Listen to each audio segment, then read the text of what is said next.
If there's one word that can describe Amy Sanbo, it would be survivor. She was interned with her family, her mother and her father, during the Second World War. And that just had to be a horrific experience for her. Her friend Lonny actually wrote a book about it. It's called Coming Home from Camp and Other Poems by Lonny Kaneko. I strongly recommend it. He's a deeply moving writer, and he really pinpoints a lot of what went on in those camps. I don't recall if he was in the camps. He might have been, but he certainly interviewed and knows a lot about what went on in those camps. A great book worth reading. Because they had kept us there for until 1946, I think, 45, 46. And that's a long time, because everybody else was let out. But fortunately or unfortunately, my mother and father signed the loyalty oath that they handed out to all the people who went to the internment camps, and to sign whether they were going to be faithful or and loyal to the country. And the way they constructed it, my father looked at it and he just thought, well, you know, he's just semantically, he says, if you really look at this thing, then that means I would be without a country. It was really constructed in such a way. But my father looked at it, and my father was intelligent, and he was literate. But he felt whoever, set up the question was just absolutely stupid, because if you answered yes on one question and answered yes on the other one, then they'd cancel you out, and then you wouldn't be a citizen anywhere. My mother and father did not talk to each other at all when they had signed these things. But my mother, she's fantastic, because she, without even talking to him, had signed no, because she figured out they're doing. They're fools. And so because they signed no, we were kept in there longer. Now, I have vivid memories of camp, and it was not a pleasant place at all. I remember people dying, a man dead, and a wife stuffing a towel into his throat where he had been cut from ear to ear. And there were some real strong political feelings in that camp, Tule Lake. But nobody talks about it, especially the second generation. They don't like to. That I had dreams and nightmares until I was 10. And finally, at 10, I don't know what happened, I stopped having dreams about the war and the tanks coming through in the middle of the night, and guns being pointed at you, and you being threatened, that they were going to shoot you when you're 3. This man was going to shoot me. And through camp, my father would play Beethoven's the Sixth Symphony, which is the Pastoral. That's all they'd let us take. 2 trunks filled with the Harvard classics, my father, and Harvard classics in his records. And so I would go to sleep with the Sixth Symphony going constantly. I knew the Beethoven Sixth Symphony backwards and forwards, no problem. And he would read me Thoreau. He believed in the Constitution. He really did.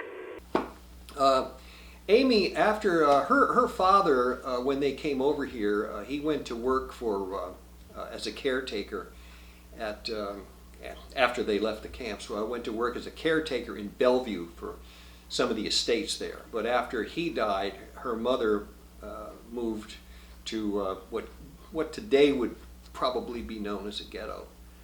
And that's where she lived and found her way through life and through school, through college.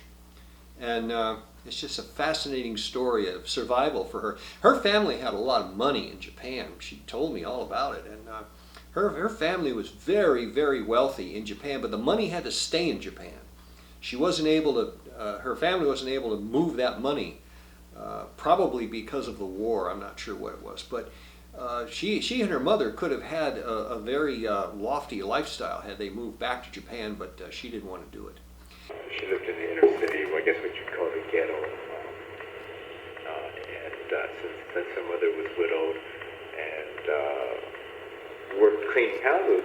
It wasn't much in the way of income.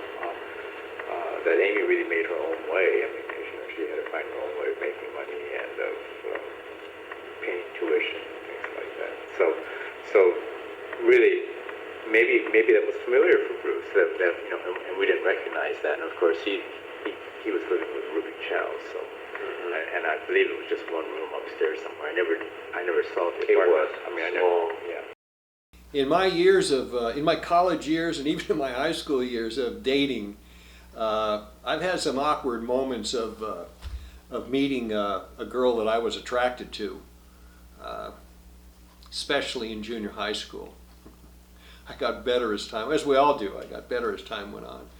But I think Bruce's initial meeting of Amy in the hub at the University of Washington beats them all, as she describes. What is that? Who is that? I didn't know who he was. Anyway, I had to pick up my things and go to class, and so I was walking past him, and he reached up, grabbed my arm, and with his thumb, he pressed so hard that I thought, I'm going to die. And it felt like I was going to die, because it felt like it was excruciating. I don't know if he's ever done that to you. No, that I don't recall.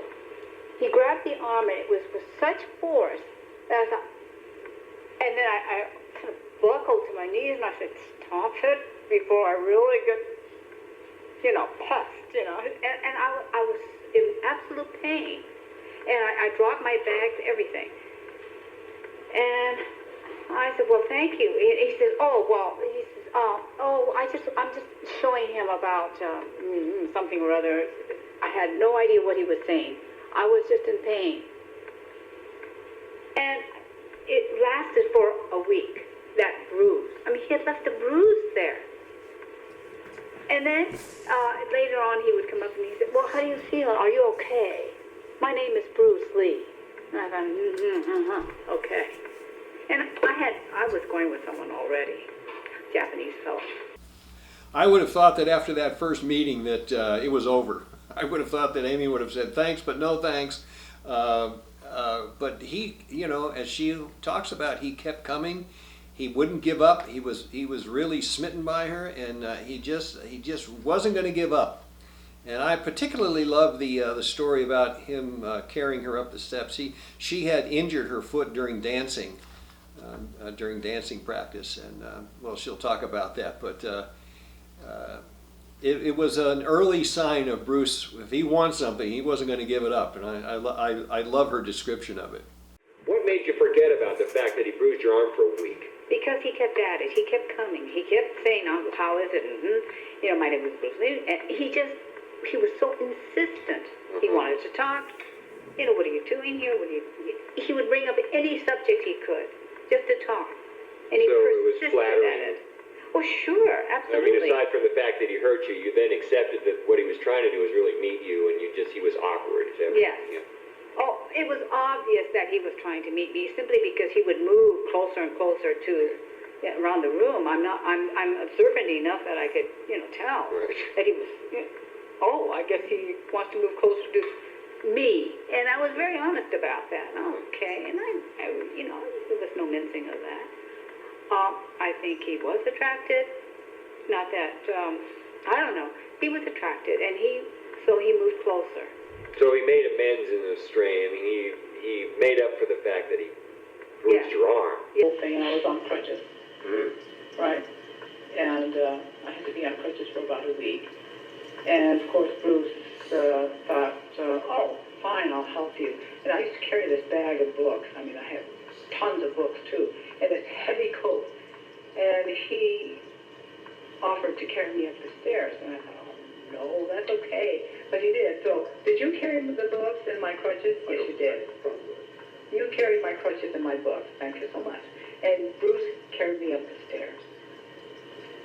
And I thought, oh my God, because I knew there was probably 20 more pounds that he had to deal with. With the shoes, the heavy You coat. only weighed 20 pounds in those days, so. 20 pounds more than what you weighed, right? Whatever that was. So. Yes, maybe 10 pounds more. Yeah. But it was quite a feat. I mean, Oh, And when he got there, was he winded? Was he say, "I'll never do that again"? Oh, no, of course not, of course not. It was a grand gesture, No right? problem at all. We'll do this tomorrow too. And when I take you home, well, I'll carry you up the stairs to the apartment. Your third floor apartment. Yeah. That's what he did. I mean, he would literally that whole week he carried me, and it was getting to be so silly because, of course, during the day at the U, there was no problem because I could be on crutches. But up the stairs, it was a problem. But he carried me up those stairs, and those calves, I used to tease him about how skinny I thought his calves were. But he must have had some kind of power somewhere because he carried me up those stairs. So you think about carrying, when you're jogging, 100-pound sack of potatoes. In several books I've read, I believe it's even in my first book, the Bruce Lee story that I co-wrote with Linda, that Bruce used to hold court in the hub. And I assume that was correct, that he would be in the hub. That was where the students would gather. And at UCLA, where I attended, it was Ackerman Union. It was the student union building, the cafeteria and all. And then in the University of Washington, it was the hub.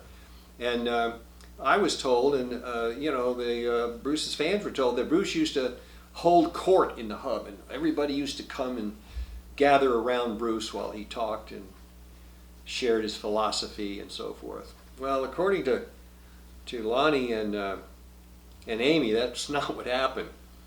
He was there, but he wasn't holding court. Anyway, this is their recollection of what it was like in the hub. Yeah, my friends thought he was obnoxious because they were all Far Eastern majors. Uh-huh. So what can you say to the Far Eastern majors? You don't talk about philosophy of the yin and the yang and throw that around because they're all acquainted with Taoism and they think, well, why? Why? That's not what we're concerned with. That's not what we're studying, or that's not what we're fixating on. And that's not what we would talk about at lunch. Who wants to talk about? It's like talking about work. Why? But I guess his audience were guys like not Oshiro. Oshiro was smarter than that because he was a Russian. But the one who was the lumberjack, the one he used to do arm wrestling with. Yeah, but I think what happened was that Bruce would come down and sit at the table, and then Challenger was at the table. I'm not necessarily certain that he sat at the table and people came to where he was sitting. Well, that's what this book says. He held court I think in the hub. there's a big difference. And Amy talks about her friend from Japan who's a professor of Japanese, I think somewhere in Columbia, in British Columbia now. What did he call him? A hunk of beef. Yeah. Because Kenya, like to talk about literature and things with nice nuances, and I think Bruce was always into the kind of broad generalities. Before Bruce had met Amy, she'd been dating a fellow named Roger. And Roger was, I guess Roger's parents were very connected with films and the media. And she didn't like, she was rather put off by Roger because he was very liberal-minded, and she didn't like his politics, and she didn't care for his parents, and she really wanted out. And so when Bruce came along, that was refreshing to her, and she talks about that here in this story. And that was difficult for me because I was a Far Eastern major, and I carried around my texts were controversial. Mao Zedong, the writings of and all these controversial communist left-wing thoughts. That was just part of my text, right? But it became difficult, and they were difficult. I thought, no, I've got to get out of this situation. But anyway, that was the conflict there, and that's a totally different story that I'll write about in another play. and not to you, you know. But he became, Bruce came along, and he was just so free and liked being Asian. And that's one of the things that I noticed about him, is that he liked being Asian. And yet, do you remember the way Bruce used to walk? It was a swaggering more than a walk, as I recall. It was, there's a certain walk. If you're black at the time, if you were black, you had that walk. And I was a Garfieldite. I had learned to dance from the football players. She put it in quotes. You know, that held court in the hub. But I did a lot of things with blacks. Dancing was one of them I wanted to do. And I sang. I wanted to be able to sing well. And in order to do that, I thought, well, I have to learn how to do this well. So I went to the first MAE, and that's the African Methodist Episcopal Church. It was a black church, and sang in the choir, and learned how to sing gospel. Because I thought, well, okay, that's the source. That's where I have to learn. And I sang there for a while. And then finally, and I wasn't getting anywhere. And then finally, when I learned how to dance that way, then I learned how to sing that way. And I thought, finally when somebody said amen, I thought, oh, right, yeah, I did it, you know. And now I'm grabbing them. But it had nothing to do with, I'm grabbing them. It's like, it felt good. And Bruce had a certain way of walking. I thought, you can't be an uptight, anal retentive censor, you know, a person or white, excuse me, and be able to walk that way or to move that way the way he did. And I thought, there's something about this man. He's unusual. And I saw it in his movement. And it had nothing to do with what was coming out of his mouth, because what was coming out of his mouth sounded like BS to me. It was just, you know, the gongs were going, and he was all this mystic BS. You know, this Asian, whatever he was, and then doing arm wrestling with these big, huge people, the football players, etc. Oh, he was a kind of a kinetic genius. Maybe that's what it was. Is that what it was? Kinetic genius? Oh, yeah. I mean, he would be able to just look at a movement and be able to not incorporate it, assimilate it, absorb it, become that movement. He was just a total kinetic genius. Now, you used to teach dance, or still do, or No, I was a dancer. Now, I took dance when I was, when I was younger, ballet, and danced through high school, doing the, cheerleading thing. I mean, you move from ballet and then you get into the what's current and beboppy and whatever, and that's what I did, and so I was familiar with movement, and I loved dance. I loved to dance, and was aware that he moved in a way that no other Asians move. Where do you think that came from? Sometimes I used to think that he used to just watch. At the time, he liked the way the blacks moved because they moved so well in dance, especially in what he was, the cha-cha and the bob or whatever he was doing at the time. And so he would watch the blacks, of course. And he would also watch the way they walked down the street. I think he would just mimic them at the beginning. He was very talented, and he would, just his doodlings alone, he was artistic. And I thought, oh, very nice, he's good there. And if you watched him closely enough, you knew that there was a mind there. It was a bright mind.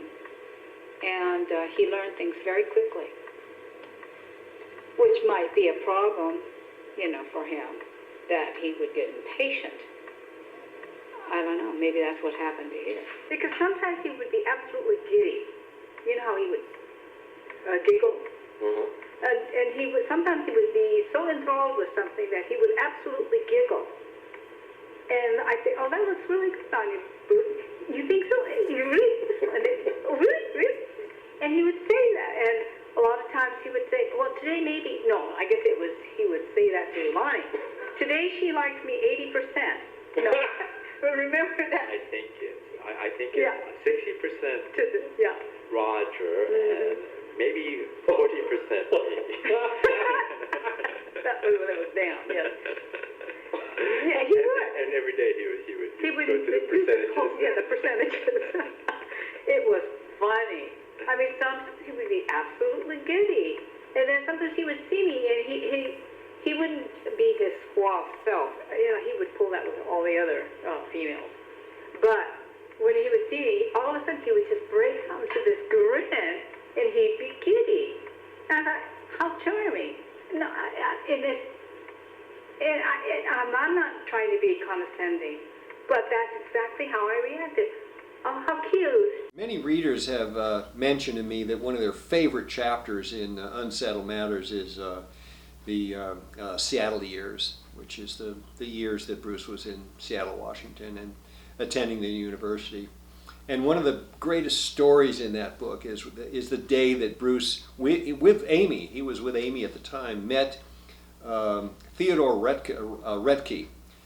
Theodore Roethke was a Pulitzer Prize winning poet, and on the university campus he was godlike, and it's just a great story, and it says a lot for Bruce about how bold he was and how self-assured and self-confident he was during those years when he was at the university. And this is Amy's recollection of the day that Bruce met Theodore Roethke. Oh, yeah. Together and talking. I'm here's this great, Theodore Roethke. He's a Pulitzer Prize, and he came in with this stature, and he was just huge man, this bear of a man. He walked in, he said, "I'm Roethke, the poet." And I thought, okay, fine. And I was enough of a student, a freshman, to back off and think, yes, I'll bow down, I'll keep quiet. Bruce didn't flinch at all. And he said, he put out his hand to shake Roethke's hand. He said, "I'm Bruce Sifu Lee, Kung Fu Master." I thought, oh boy, I didn't say a word. I did not say a word. And Bruce just continued with his whole lecture about Kung Fu.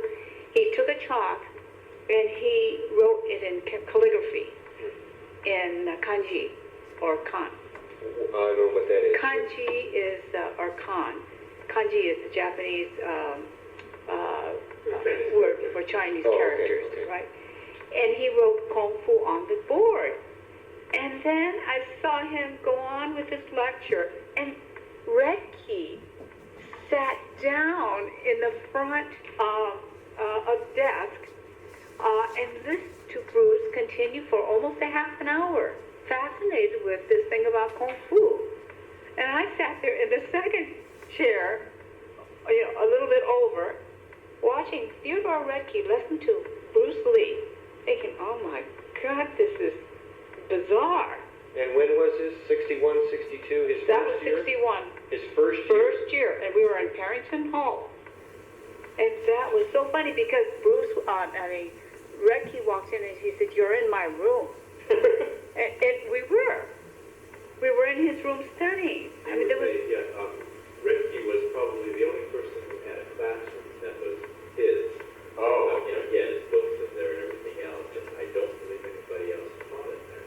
So it's like not 2 classes a day. Oh, so at the time he was an instructor at the university. Oh, absolutely, yeah. Oh, okay. I mean, he was treated like a god. And I felt like he was a god. When he walked in, I thought, oh my God. How did that end with the two? I mean, when they parted? I mean, did they ever see him again? No. So that was it? That was it. Thank you, nice meeting. Yes, and Bruce just said, "Oh, I had a very nice time, and thank you very much. We're ready to leave." And he thanked him. He was very courteous, and Roethke stood up, and he was very courteous also. And he said, "Well, thank you. I enjoyed that very much." And we went out the door and went to have something to eat to a Chinese restaurant. Amy shared with me something that I found really interesting, and that was that Bruce had a classism when it came to teaching Kung Fu. There was almost something that I didn't experience myself in the martial arts, but she talks about that here, and she also has an interesting story about how Bruce, I guess because Amy was living in a ghetto area, that he felt that she needed to be protected. I guess that dates back to his time when he was in Hong Kong earlier, that he assigned someone to basically protect her. And she was, I don't think she was offended by it, but she honestly didn't think she needed protecting. But this fellow's name was Chun or Chung. And I think the fellow also found it a little awkward, but I love these stories. It wasn't quite a swagger that he did. Yeah, It wasn't- order in there. There's something. Yeah, but that I think became a studied presentation probably later on. But there was something else he was after. He was probably hanging around with Jesse Glover and some of them. Jesse Glover and some of the other students, the Kung Fu students. I didn't know them. Do you know that he never introduced me to? You told me that he seemed embarrassed. You know, Take you there? there was a kind of classism that was there. And I noticed today. Okay. So I know I never met them. So did you feel that he separated his martial arts from women, not because he was embarrassed of the martial arts people, he just didn't want women in the dojo? No, it had nothing to do with that. I think it was a classism. Exactly what I'm saying. Classism. Which, He felt, huh? I'm lost with that. Oh, I think that he felt that the Kung Fu thing was something that most refined people would not do. Oh, okay.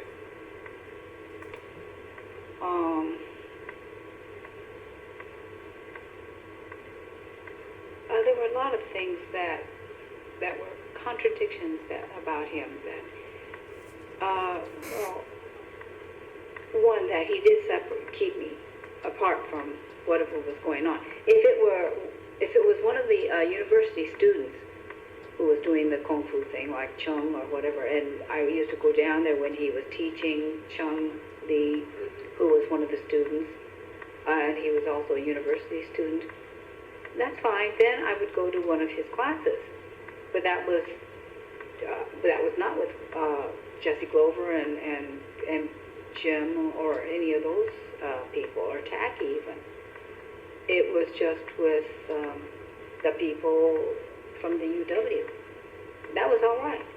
And if I had to do an errand, he would say, bring her back. You know, that's kind of flattering, you know, just to have someone say, bring her back. It's kind of like a Clint Eastwood line. You think, no, listen. I thought, oh, that's kind of nice. To be able to believe in that sort of thing, it's kind of nice. To think that somebody was that enamored that they could be possibly dangerous. I should go through therapy. I don't know what the heck's the matter with that. Oh, but anyway, that's what he was like. So it was flattering, and but no, I never met them. But knowing we're the part of town that Amy grew up in, I think what I was saying was that most girls probably would be overwhelmed by the idea of having someone who could protect them and keep them safe. And in fact, Bruce tried to do that with Chun, who he said, well, you watch her, be sure that she's safe. And, How do you spell that, Chun? I think it's H-U-N. C-H-U-N? Yeah, Chun. Is that a first name or a last name? That's I don't know. All I remember is that But everyone called this person Chun? he was a young kid who was in the classes, and I think his family owned a grocery store on Beacon Hill. Okay, so he kind of appointed Chun as your protector? For a Right. short period of time. Well, anyway, it's kind of like, well, bring her back. And then Chin and I looked at each other like, what is this? And I just said, let's go. That's like, don't argue. So we went.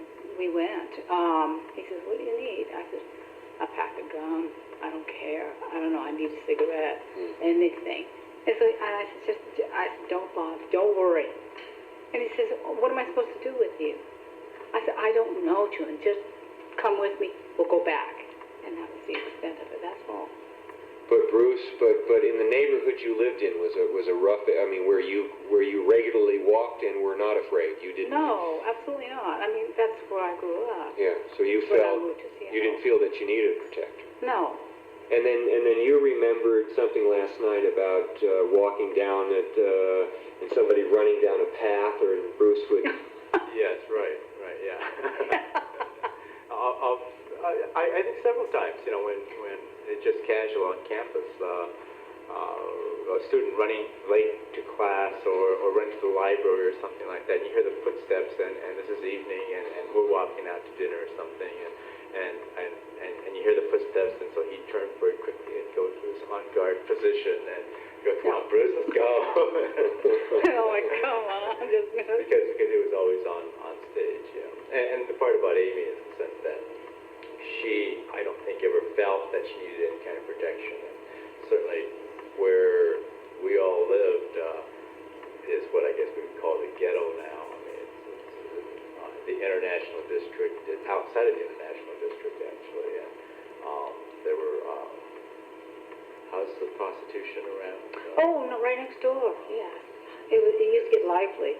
The police cars would be out there, and then you would hear these screaming voices, etc. And when was this?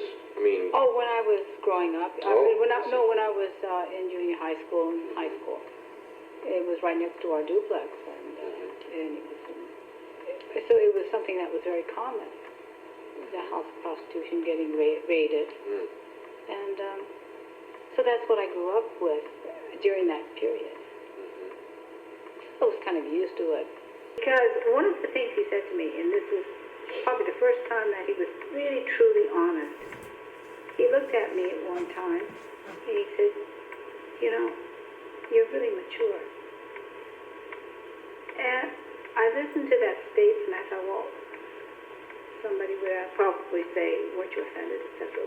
What he called you, old lady, or what?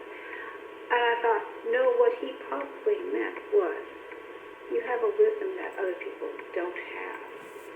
And I kept, because he said, you're mature more than anybody else, more than the other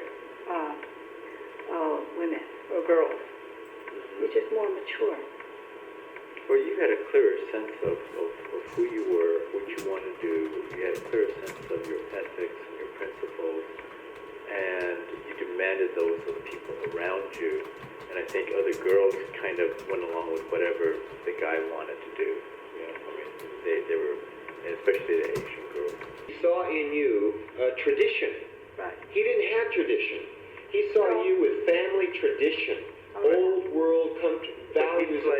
But he played his Chinese tradition to us as much as he could. Oh, yeah. I remember the impressive moment was when he would come into the hub and sit down at the table with the two or three of us who were there, and he would bring out poems that were written in Chinese, and he would read them aloud, in Chinese, and I don't know where he was getting them, from class maybe, if he was taking Chinese class. I don't know.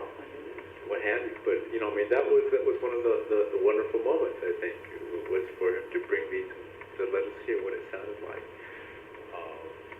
There was a kind of aspect of him where he recognized that here was a group of people who were interested in literature and with ideas, and I think he then went into this encyclopedia of whatever he had to pull out this material. I mean, the whole thing about a man should be like a bee flitting from flower to flower, he could only say that so many times. Well, he always said, though, that it was, finally it was how strong you were. It wasn't how fast you were, it was how strong you were. And because I used to say, well, if you're that fast, you should be able to, at least get people's attention and then be able to take care of them. I mean, you should be able to if you're that fast. And he always said, no, it was always strength. It was always how strong you were. And he really played down his speed in terms of if we're going to fight. Actually, it's true. In fact, when we were talking about speed, do you remember, did he do that thing to you where he would drop the dollar and you're supposed to catch it? I think so, yeah. Do you remember that? Yeah. Well, the thing is, I caught the dollar every single time. Yeah. Yeah, that's right. You hold your fingers like this Yeah, and he only that's moves. yeah, and I said, so I would catch the dollar, and then he said, oh, you caught it. I said, yeah. And he said, how'd you know? I said, because I'd watch your eyes. I'd watch your eyes. I didn't have to watch your hands, because I'd watch it, and he would telegraph it, and I think, oh, okay. And then I said, anyway, what would you do if I just pulled a 45 on you? He said, well, I'd run. I said, The only fight it's a non-fight that Bruce ever told me about. And of course, the charming thing about Bruce is that he would tell you all the things that would be embarrassing to anybody else. Yeah. Yeah. I mean that's when you talk about his childlike, kind of childlike quality, he would tell you, all those personal kinds of things that you wouldn't want anybody else to know except your doctor. And right. He would. And I've seen them published. I mean, now. So well, yeah, he really was open that way. And the only non-fight that I know of was his telling me that he was with that dummy, working on his forearm. Oh, the Wing Chun. So that he could hurt your arms, yeah, and whatever else. And he was pretty working out, showing off to somebody who was there. And he said this guy hit him from the back, and then ran away. And he told me about that. That's the only When he went back to Hong Kong in May 64, I guess it was, with Palmer, he got circumcised. And he goes into this big description about how Bruce was coming out every day and showing everybody how his scars were healing. And he was, and all the men and the people were standing in the middle of Nathan Road examining his crotch every night. And I said, I can't imagine Bruce doing that. I can, yeah. Yeah, he was just so completely open about things. No, like you said, he was. Sometimes some of these things that would embarrass you, or it would be embarrassing to tell about your own self, he would just come out with these things. And he's right. He was just so honest. I mean, both ends. I mean, it's lots of all, I hear all these girls that are in Hong Kong, but then at the, on the second half saying, well, I got this testicle, I got this problem, and it's just constantly that kind of thing. You tell you the most intimate details. One of them. Well, he did. Yeah, I know. He told you. Yeah. Yes. Yes. He never apologized for being an Oriental, and most of the Asian fellows did apologize. I mean, it was their stance to take a secondary to all the whites around, and it was enraging to me. And a female had an easier time. Asian females had an easier time to move through society. And Bruce was so cocky that he was refreshing. He was an Asian. He had an Asian face, and it was similar to mine. And he didn't apologize for it. And I like that.